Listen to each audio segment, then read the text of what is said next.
Now, Kid Rock is a unique and fascinating guy and a musician that is going to go down in history, and I'm sure he's going to make things that are going to be crazy in the future as well. He's got a side to him that's a little political. Um, he doesn't care what people think, but he has reinvented himself multiple times, going from hip hop to rock and country music and so on and so forth. And he's an immensely successful musician, regardless of what you think of him personally. Kid Rock is crazy successful, selling tens of millions of albums around the world. And to say this today, he has not fallen off. He has cruises, restaurants, you name it. Kid Rock has done it. But along the way, there's been tons and tons of crazy from Kid Rock. Before he was famous, during his career as Kid Rock, has truly had a very crazy history that we're going to dive into today. A lot of bands have trim coordinators, the guy who, with a stack of passes, goes out and recruits in the crowd, kind of like joining the army of Kid Rock. As you know it, he is known as Bob Ritchie. That's his given name. He was born with Robert James Ritchie back in 1971. And given that he's from Detroit, Michigan, there are a lot of people that have this perception that Kid Rock was from the streets. And he was this very unprivileged individual. He struggled hard, but that could be farther from the truth. His pops was a very successful car salesman, owned multiple car dealers. Kid Rock grew up working on an orchard that his father owned. Brahman's 1980s was when Kid Rock discovered hip hop, and he got particularly interested in breakdancing, and he actually joined a breakdancing crew. It would be very interesting to see if Kid Rock was still somehow able to bust out those moves these days during this time and of interest. He's also taught himself how to rap and DJ, went around to different parties and performed, and also DJ'd for the crowd unbelievably. Kid Rock was very good at networking with people. And in the area, he ended up meeting a rapper by the name of Dean Ice, who was closely associated with Kid Rock's One, a legendary hip-hop artist, Half Exist. From there, he played some shows with them in the area, and Dean Ice have evidently liked Kid Rock so much that he got him a spot on the record label that he was on, Jive Records, which is a major deal from where very much could have had Kid Rock being the next Vanilla Ice, or maybe even Vanilla Ice before Vanilla Ice. But that, as we now know, was not how things panned out for Kid Rock, who was able to make lightning hit twice. But back then, when he was a rapper, his music was incredibly crazy, more vulgar than anything else at the time. If you go back and listen to those early Kid Rock raps, they're good, but they're also really crazy. And then under the new deal with Jive Records, he released his album, Grit Sandwich from Breakfast, which was his debut effort in 1990. And it makes you wonder whether or not Jive was interested in him because of what was happening around the same time with Vanilla Ice. Now, you got to be very careful with the Girls Academy. You literally have to check IDs. Kid Rock has always been controversial, no doubt about that. And with this debut album came controversy from his label. He got into trouble because his songs, In the Valley, his single at the time, had a lot of references that just couldn't be played on the radio.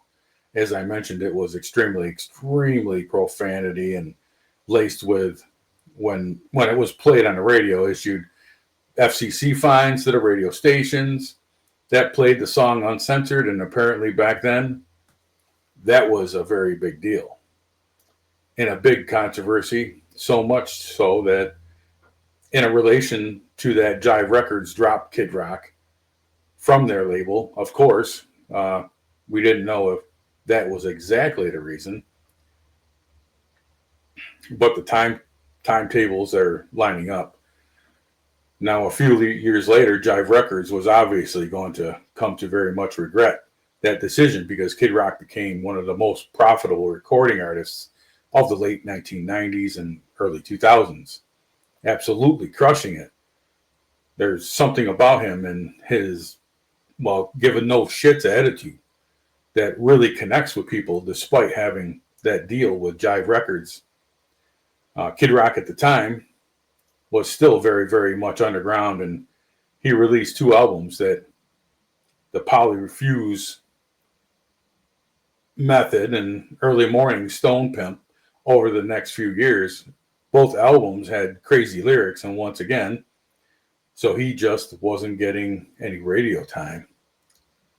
But no shot of getting those songs on the radio, even if they were censored, because probably every other word wouldn't have made it. It would have been bleeped out. Something about that connected with fans, and he toured relentlessly. He was shameless about touring, and he did a very good job promoting himself. So that gave him somewhat of a cult following that kept building and building for years. Come try to be very down to earth and with everybody on stage, and tried to be the biggest superstar that ever was and off the stage. Tried to just be cool and hang out, say hi to people. And it was tough balance because sometimes you got to make that effort. There's also something about Kid Rock that was inherently unique.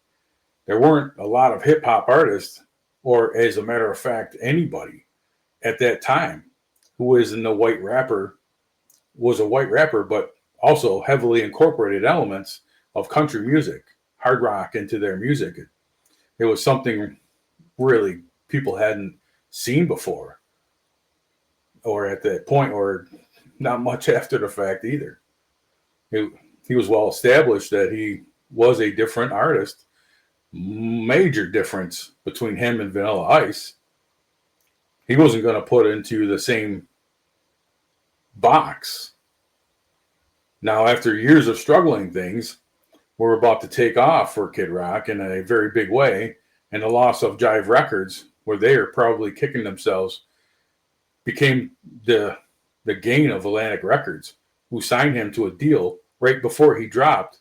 He was from one of the most selling albums in the history of music in general, and that was his 1998 record, Devil Without a Cause. Imagine signing an artist, whatever A&R was. This was, and then he comes out and moves 14 million units. No musician will ever do that again. Nobody's selling 14 million albums. They're not selling 14 million bottles of water. So Kid Rock ended up appearing on the T99 VMAs, and that was when MTV was still incredibly relevant. He performed with Run DMC, which is another huge consign for him. And that really put him on the map, that alongside his iconic Woodstock 1999 performance, which established him as a very serious live act. And then, oddly enough, Kid Rock was nominated for a Grammy, a fact that you probably didn't know. And he was nominated for the Best New Artist, despite having been in the game then for over 10 years. But essentially, people ignored his hip-hop history, and they claimed him as a Best New Artist because this was his take on heavy metal again. At the point, Kid Rock was everywhere. It's hard to imagine he was sleeping on a lot during this time. He was touring with Metallica. He was all over MTV. He was doing interviews everywhere. He even made an iconic appearance, which I think was awesome, in the movie Joe Dirt. Kid Rock toured the support of this album, naturally because of the success that it was for the next few years. He also released like a great greatest hits album very early on in his career, at least from a mainstream perspective. So Kid Rock released his new album, Cocky, in 2002, which had a mega hit, Picture, which still holds up today. It featured Sheryl Crow, bad dueling lyrics, and it was like a relationship style ballad. And in the height of it all, this longtime DJ, Uncle Cracker, left and was like, man, I'm getting out of here. Things are so big, I can't go solo.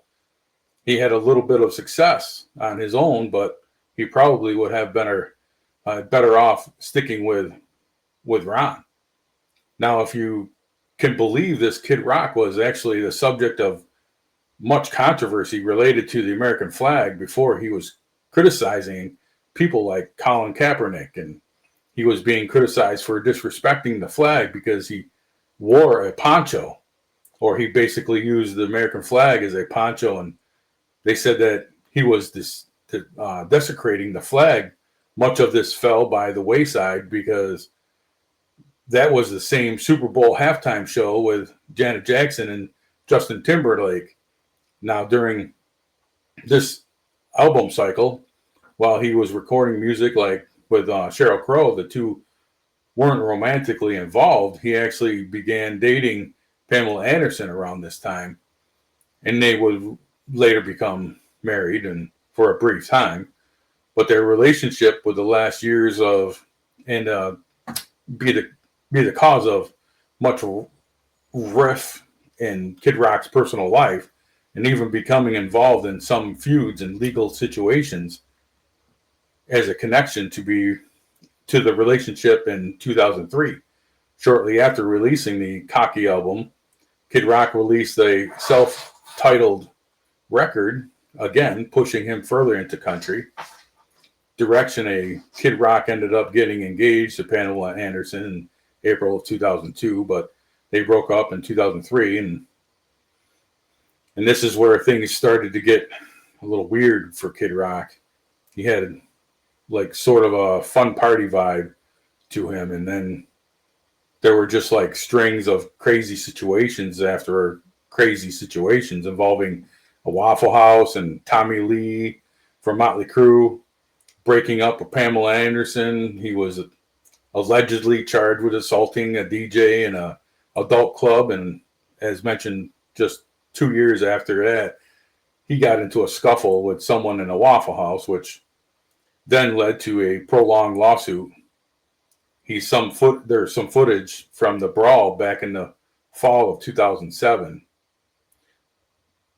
For his part, Kid Rock was fined $1,000, sentenced to a year probation, and also it was reported that he had to attend some counseling. Apparently, he got into an exchange of words with a customer in a parking lot, which then later led to that brawl, and other participants involved in that brawl later filed a case against him in court. And while that case was going on, he got into a massive brawl with at the VMAs with the Motley Crue drummer Tommy Lee, and they apparently had been feuding privately for the last few years over their relationship with Pamela Anderson. Notably, Tommy Lee had kids with Pamela, and Anderson and Kid Rock had been in a long relationship. I wouldn't consider it long, but I guess that's how they put it. And her at the time were reported that Tommy Lee picked up the phone at a family gathering and called Kid Rock and began threatening him or cursing him out on the phone, and then that was what led to the brawl. When Kid Rock saw him at the VMAs, a report from MTV at the time back in 2007 said former Pamela Anderson flames Kid Rock and Tommy Lee traded words in a heated exchange during Alicia Keys' performance at the VMAs, according to eyewitnesses. To Lee, sitting at the same table as Diddy. And Kid Rock, as he made his way towards the Bad Boys CEO, with whom he was supposed to present the final performance, it was wasn't clear exactly what Tommy Lee said to Rock, but apparently after his words, Kid Rock slapped the drummer, according to eyewitnesses. Lee, one eyewitness, said attempting to fight back before he was able to land a blow, was punched in the face by Kid Rock. Many inside the venue included Jermaine Dupri, were obvious to the fight taking place behind them. Others tried to get out of the way as security tossed chairs to reach the outbreak, and they were stunned and didn't quite know what was going on. Security quickly detained both men. Lee was immediately removed from the venue. Rock was, cigar still in his mouth, was held back momentarily until Lee left and calmly walked out alongside security. He said, "I've never hit anybody for nothing before." Kid Rock was overheated, saying it was in the lobby in the casino. I told him to shut the fuck up. Tommy Lee and Pamela Anderson were married back in 1995, and at that point, when the brawl occurred, Kid Rock had recently divorced Pamela Anderson. Now reports from that same MTV article, it says less than 2 months after Anderson had filed for divorce from Kid Rock, he was in Vegas on New Year's Eve. Kid Rock had reportedly learned that his ex had wandered back into Lee's arms and upset Rock, allegedly tried to track Lee down and, with the help of his bodyguard, kicked down what he believed to be the drummer's room, the door of the drummer's room at the Hard Rock Hotel and Casino. Instead, he happened upon a startled family. Rock reportedly signed autographs and for them so they wouldn't press charges, and retreated to a nearby strip club. So fortunately, on that occasion, there wasn't anything that had went down, but who knows what the hell would have happened had he found Tommy Lee in 2011. It was also a year where Kid Rock stumbled on a bit of controversy where he was honored by the NAACP. It was then where he faced a lot of criticism for his past usage of the Confederate flag at his performances. And then, as a result of that criticism, they later distanced themselves and stopped using Confederate flags at any performances, although he had already stopped doing that years ago. Back in 2006, he said at the same time, I quote, "I never flew a flag with hate in my heart. I love America. I love Detroit.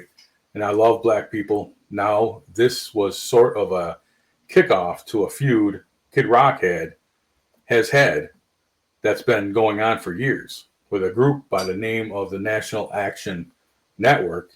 Their leader is Reverend Al Sharpton.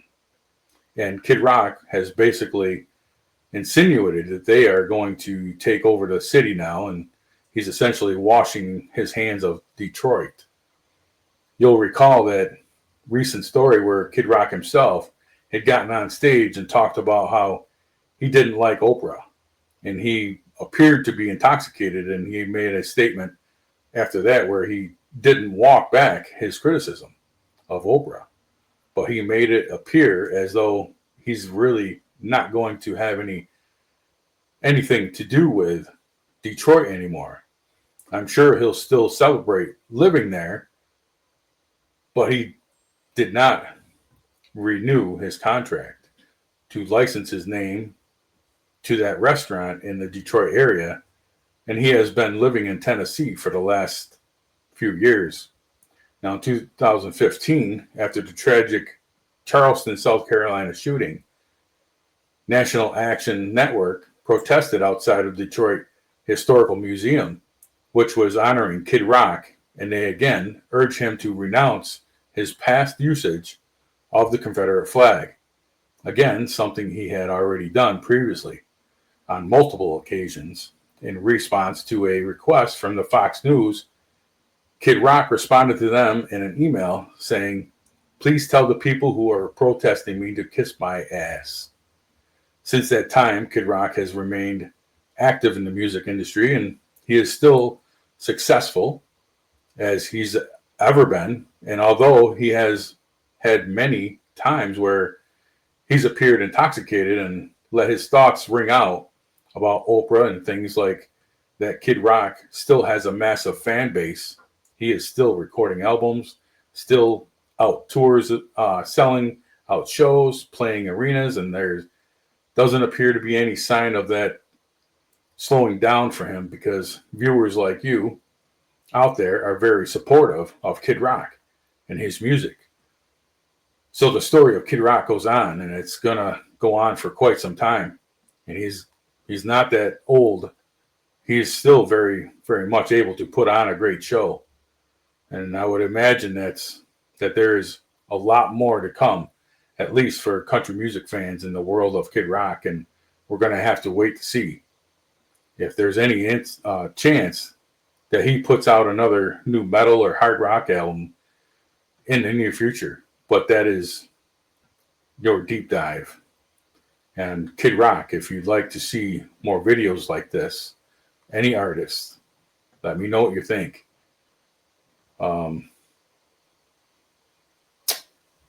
Try to have a great rest of your day. Being that it's late Friday afternoon, have a great rest of your weekend. And I say God bless and be safe.